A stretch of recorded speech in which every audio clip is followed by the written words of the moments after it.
There is a truth that many overlook as they move into their later years. It is not just about the body slowing down or the inevitable changes that time brings. It is about the words we choose to speak and how those words shape the connections we hold dear. I want to share with you something that may feel simple, but it carries a weight that can shape your relationships and your peace of mind in profound ways. These are 6 phrases you should never say in your old age if you want to stay connected, respected, and most importantly, not end up alone. Let me begin by saying this is not about controlling what you say because you must. It is about understanding how certain expressions can quietly build walls instead of bridges between you and the people you love. As a doctor who has spent years not just healing bodies, but also listening to stories, observing lives, and witnessing the deep human need for connection, I want to offer this wisdom with care. The science supports what experience reveals. Words have power. They are the thread that weaves the fabric of our relationships. When those threads weaken, so does the fabric. The first phrase I urge you to avoid is, "I don't want to bother anyone." On the surface, it sounds humble, even considerate, but beneath those words lies a quiet retreat from connection. Research published in the Journal of Gerontology reveals that feelings of being a burden are strongly linked to social withdrawal in older adults. When you say, "I don't want to bother anyone," you send a signal that your needs, your feelings, your very presence is something to be tolerated rather than cherished. Loved ones hear this and may feel uncertain about how to respond. They might withdraw, unsure if you want their company or support. This phrase, though seemingly innocent, can plant the seed of isolation. Instead, try to express your feelings openly. Say, "I would like some company," or "I need help with this." Asking for support is not a burden. It is a bridge that invites others in. It honors their capacity to care and honors your own right to receive. The second phrase to avoid is, "Things were better in my day." I understand this well. The past holds memories that are often comforting and familiar. But when this phrase becomes a refrain, it can create distance between you and those around you. It can make younger family members and friends feel dismissed, as if their time and experiences are being invalidated. Studies from the field of social psychology indicate that people, regardless of age, want to feel heard and respected in their own realities. Constantly comparing now with then and implying that now is inferior can alienate others and make you seem stuck, unable to embrace change or see value in their lives. Instead of this phrase, share your stories with warmth and invitation. Say, "I remember when," and follow with an open question like, "How do you see things now?" This creates a dialogue that honors the past and the present, weaving generations together. The third phrase that I have witnessed break bonds time and again is, "I'm too old to learn that." This may come from a place of frustration or fatigue. It may feel like an honest admission, but the truth is, the brain remains capable of learning well into old age. Research from neuroscience, including work by Dr. Michael Merzenich, one of the pioneers in brain plasticity, shows that older adults can continue to develop new skills and adapt. Saying you are too old to learn sends a message not only to yourself, but to those around you that you are closed off from growth and change. This can limit interactions, making you seem less engaged or interested in the world around you. Instead, try to embrace curiosity. Say, "I want to understand this better," or "teach me how." This invites connection and signals a vibrant, ongoing participation in life. The fourth phrase that carries a heavy risk is, "You never listen to me." This accusation, even if it holds some truth, can push people away because it places blame and frustration at the doorstep of others. Research on communication in relationships, including studies from Dr. John Gottman, shows that criticism is one of the strongest predictors of relationship breakdown. When you say you never listen, you create a defensive wall. It makes the listener feel attacked rather than motivated to hear you better. This phrase can quickly lead to withdrawal and silence, the very opposite of connection. Instead, express your feelings with openness. Say, "I feel unheard when," and invite a response. This kind of expression fosters empathy and invites dialogue rather than shutting it down. The fifth phrase that I warn against is, "I don't want to be a burden." This may sound similar to the first phrase, but it carries a slightly different weight. It often emerges when seniors feel guilt or shame about needing help. According to research in gerontology and mental health, feelings of being a burden are strongly associated with depression and loneliness in older adults. When you say this phrase, it sends a message to others that your value is conditional on your independence, that needing support somehow makes you less worthy of love. This is simply not true. We all need help at different points in life. Saying, "I don't want to be a burden," can inadvertently push people away, making them hesitant to offer support. Instead, acknowledge your needs directly with phrases like, "I appreciate your help," or "Your company means a lot to me." This invites connection and reminds others that caring for each other is a natural part of human relationships. The sixth and perhaps most dangerous phrase you can say is, "It doesn't matter anymore." This expression can signal despair and resignation. Studies in mental health reveal that expressions of hopelessness and meaninglessness are often linked to depression and increased risk of social isolation in seniors. When you say, "It doesn't matter anymore," it can leave loved ones feeling helpless, unsure how to respond, and afraid of losing you emotionally. It closes the door to conversation and can deepen the gulf between you and others.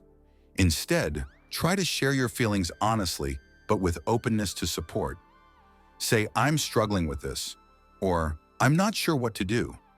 These phrases invite empathy and help, reminding those around you that you still want to be part of the world in their lives. Why do these phrases carry such weight?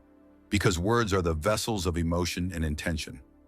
Neuroscience tells us that hearing words of connection activates areas of the brain associated with reward and safety. Conversely, words of withdrawal or blame activate stress responses. Our brains, no matter our age, crave positive social connection as a vital part of our health and happiness. The Harvard Study of Adult Development, one of the longest studies on human happiness and longevity, found that the quality of our relationships is the strongest predictor of a long, fulfilling life.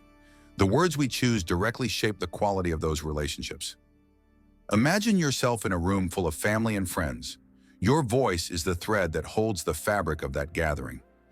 Every word you speak either weaves warmth, trust, and respect, or it unravels it.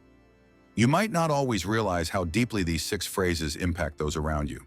But know this: when you choose words that build bridges, you invite love and connection. When you choose words that close doors, you risk loneliness. There is a power in growing older that few appreciate fully.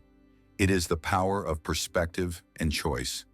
You have lived a life rich with experiences. You have wisdom that only time can give. But the true strength is in using that wisdom to keep your heart open, your voice kind, and your relationships alive. The studies, the science, the years of observation all point to the same truth. Connection matters. And connection begins with the words we speak. If you want to remain connected and respected, you must guard your language as carefully as you guard your health. Avoid those 6 phrases not because you are censoring yourself, but because you are choosing a path of openness, warmth, and invitation. Let your words be the light that draws people near, not the shadow that pushes them away. In closing, remember this: you are not a burden. You are not invisible. Your life matters deeply to those who love you and to those you have yet to touch. Speak with honesty and kindness.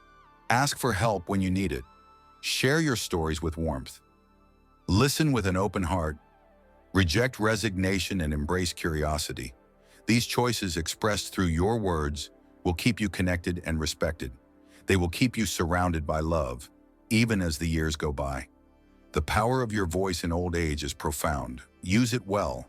Speak life, and you will find life in return. Do not say these 6 phrases, and you will never face the emptiness of isolation. Instead, you will live surrounded by the warmth of respect, connection, and enduring love. Why is asking for help a sign of strength, not weakness? There is a common belief that asking for help is a sign of weakness. This idea has been passed down through generations, and many people, especially seniors, carry this thought quietly within themselves.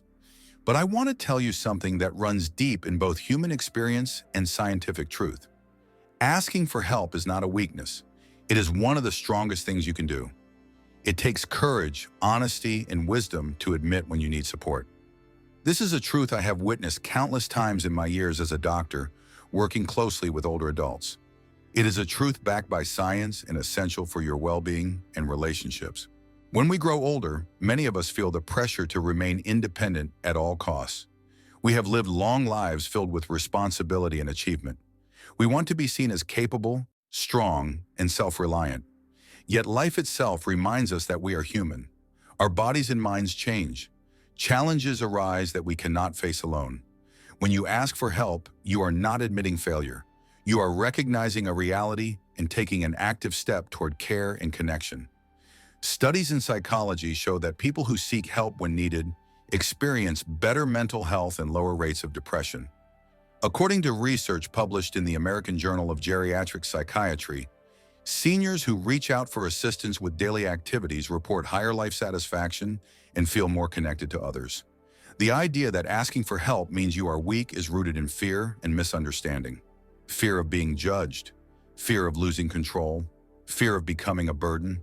But this fear can isolate you. It can build walls around you when what you truly need is a bridge. Social connection is vital at every age, especially in later years. The Harvard Study of Adult Development, one of the longest studies on human happiness, found that strong relationships contribute significantly to long and healthy lives. When you ask for help, you invite others into your life. You say that you trust them. This creates bonds of respect and care. To ask for help is to be honest with yourself and others. It is an act of self-awareness. It means you understand your needs and you value your health and happiness enough to seek support. Neuroscience reveals that our brains are wired for connection. Oxytocin, sometimes called the bonding hormone, is released when we share our vulnerabilities and receive comfort. This chemical response lowers stress and increases feelings of safety. Refusing to ask for help, on the other hand, can increase stress hormones like cortisol, which have harmful effects on the body over time. So by asking for help, you are not only caring for your relationships, but also protecting your health. Many seniors worry that asking for help will make others see them as less capable or less valuable. The truth is quite the opposite. When you admit your limits and ask for support, you demonstrate strength.